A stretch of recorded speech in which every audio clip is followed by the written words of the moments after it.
Hey there, Darren here once again with the latest installment of the Tales of Retrospective. This time I'll be reviewing Tales of Vesperia for the Xbox 360. Yes, you heard that right. Tales of Vesperia is the first and last Tales game to be released on a Microsoft system.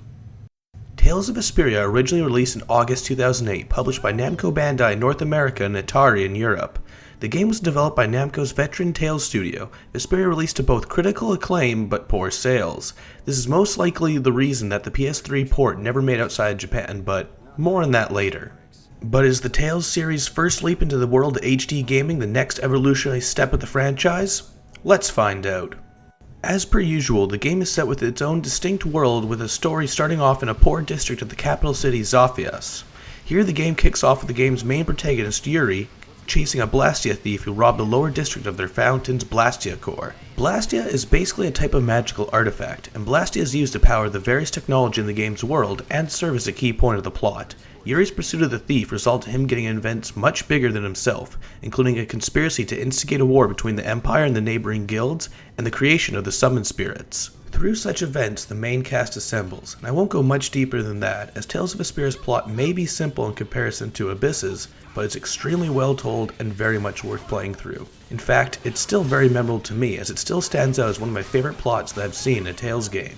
To couple its story, Vesperia features my favorite cast of characters to ever be seen in any video game. They're extremely likable, believable, and a joy to watch interact with one another. If the story doesn't compel you, the characters most definitely will.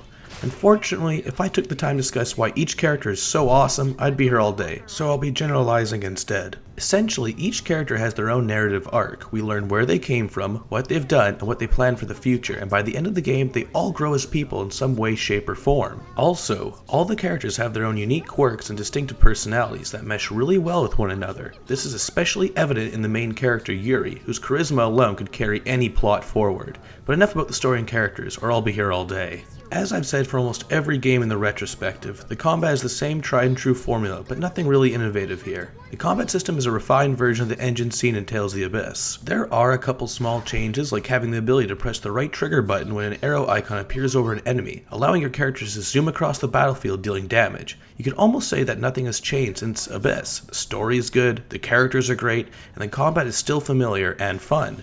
But what has changed and improved are the graphics. The game's graphics look like a pastel drawing come to life. This art style works really well with the textures used, and it looks incredible.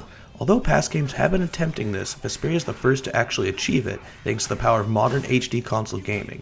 In fact, I would argue that Tales of Vesperia looks better than the latest Tales games released, but that's just me personally. Once again, the game features music from regular Tales composer Motoi Sakuraba and newcomer for the series Hibiki Oyama. The in-game music is pretty good, definitely an improvement from Tales of the Abyss, but the soundtrack is by no means awe-inspiring, but that's okay.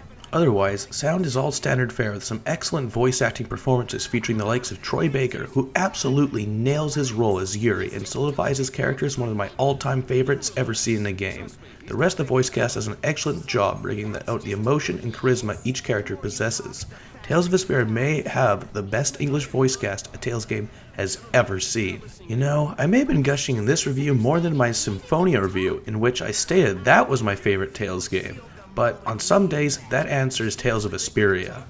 Vesperia is not a game without faults, however. There are some tedious puzzles that come about near the end of the game that are both frustrating and time-consuming. Also, there are a few battles with some ridiculous difficulty spikes, but these are nitpicks at best. Vesperia is still an excellent game regardless. The game might not be all that innovative or that original, but I firmly believe that Tales of Vesperia stands as a testament to the quality of the Tales series, perfecting the familiar elements seen throughout the series rather than innovating on them. Ultimately, if there was ever a Tales title I would absolutely recommend to newcomers, Tales of Vesperia would probably be it. It has all the best qualities of past games, but presents them in such a fashion that it's hard not to help but enjoy the experience. As I mentioned way back at the beginning of the review, Tales of Vesperia received an enhanced port on the PlayStation 3, and like the Tales of Symphonia port to the PlayStation 2, it was only ever released in Japan. The port released September 17, 2009, and features an exponential amount of new content, such as new playable characters and party members, more quests, costumes, items, arts, and so on. Of all the Japanese exclusive Tales titles, I'd really prefer the Tales of Vesperia PlayStation 3 port to come over to America, but sadly I'm not sure if that'll ever happen.